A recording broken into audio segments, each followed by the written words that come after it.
It's been a while since I made a video like this. Just kind of wanted to show off my Yankees collection.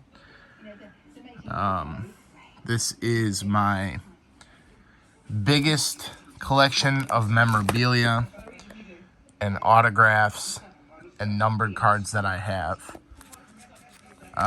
Since I sold off all of my what I'll call random hits, so hits not in my PCs, which are like some young players, Yankees, Todd Frazier, Derek Jeter, Alex Rodriguez, Mike Trout, guys like that. If I get hits of those guys, I keep that. But I'm talking about those, all the other type of cards, you know, where it's like, oh, you've got a Jose Vidro jersey. That's a reference and a half if you've been collecting for a while. You know that you always used to get Jose Vidro jersey cards. All the time, man. The last great expo, Jose Vidro. You probably can't even consider him great. One of the things you'll notice in here is I've got a lot of very random players. Like this is a perfect example of that. But then I've also got like some Hall of Famers like Ron Guidry, Tommy John, Thurman Munson in the middle there, pretty sweet. Bucky Dent, Ron Bloomberg. Cano, he was a great Yankee. Andrew Miller, he was pretty good when he was a Yankee. This is a trade I actually made off of somebody on YouTube. I can't even remember. Her name was like Yankee something or other. I don't know. She was probably like a young girl, but she was getting out of cards, and I traded for that one. I remember that. Or maybe I bought a mystery pack. I think I bought a mystery pack, and that's the card I got. Which was like the biggest hit that you could get out of her mystery pack. I remember that, man. That was cool. That was back in the good days where, like, everybody wanted to trade. This is one of my oldest Yankees cards right here. I remember this set. That was a good set. Gleyber Torres rookie. We got some rookies in here as well. This DJ is pretty cool. Hopefully we get him back. You guys remember when we had Rob Refschneider? Didi. This is sick, Didi. Schaefer Hall. This was one of the first Yankees autos I ever bought when I got back into collecting. Mickey Mantle. Whitey Ford.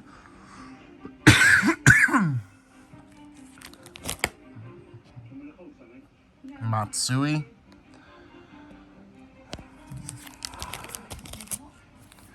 Doc Ellis, he pitched a perfect game on hallucinogens. Ron Guidry, Louis Tiant, Slaughter, Goose Gossage, couple Hall of Famers on that page. Don Larson, too. This guy, they were calling him Blake Ruth for a while. I remember that. And then he was traded. Luke Voigt, that's a cool one. Current Yankee. Man, Dellin Betances, to me, he never got the shake he deserved, dude. He should have stayed. I wish they had kept him.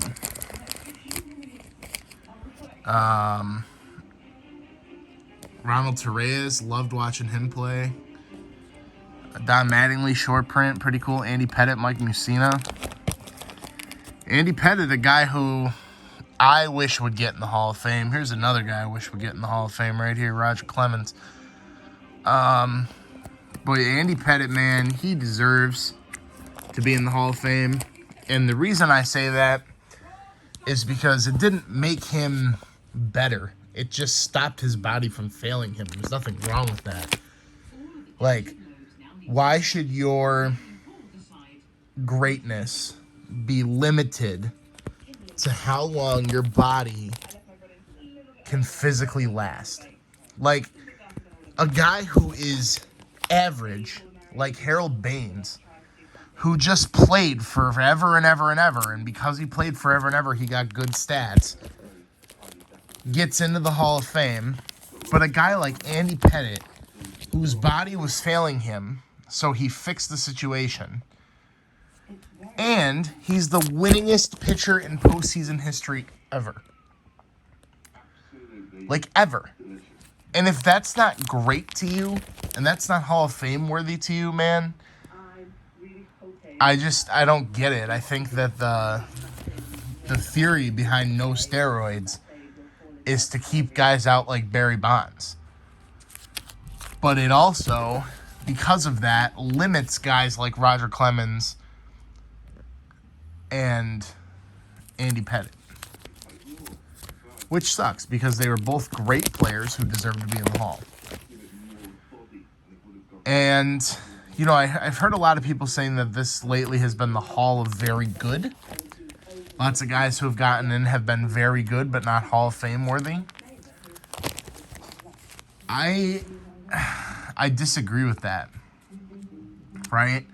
The only exception is Harold Baines. The reason Harold Baines got in is because he had friends in the writers committee, and, you know, he's a guy who, he had the stats, but when you look back, he's not really anything special, but he still makes it to the Hall of Fame because of his connections.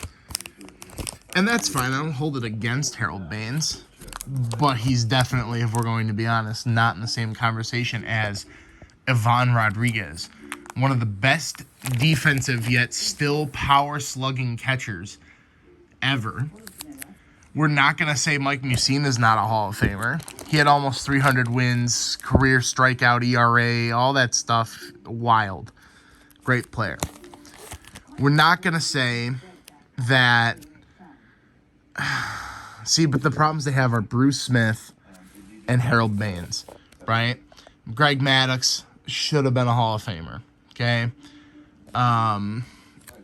Derek Jeter, Mariano Rivera, like, guaranteed guys, right?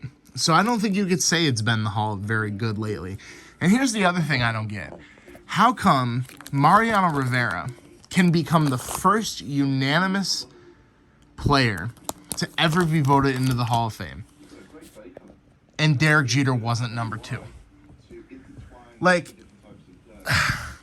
it should tell you something that they both had received some of the highest percentages ever. Jeter being tied with Ken Griffey Jr., who one person didn't vote for him. I love this card, by the way. We're hitting the end quickly. You'll see there's some space built in here for more. This binder's really big, so I had to break it up. But how come Mariano Rivera can do so well, but yet Billy Wagner can't even get a consideration? How come Trevor Hoffman's induction had to be a struggle? Like, all three of them are some of the greatest relievers of that era. And they don't get put in because they're relief pitchers. Like, it's such a joke. So, I don't know. Who I think will get in on this ballot. I'd love to see Pettitte gain traction. I'd love to see Clemens get in. You know I talked shit earlier about Barry Bonds, but I'd love to see Barry Bonds get in. He cheated, but the league thought it was cool, man, at the time. And quite frankly, they didn't step in to stop it, and then they retroactively punished the guy without admitting any fault of their own. It's kind of BS. So I think Barry Bonds should be in. I think Curt Schilling will finally get his chance to be in. I'd like to see Omar Vizquel get in. I'd like to see Todd Helton get in. You know, Todd Helton, what a great player. I remember he was hitting 400 not that long ago. But yeah, let me know what you think. If there's any cards in here that you thought were cool, let me know. Keeping it all because it's all personal collection stuff.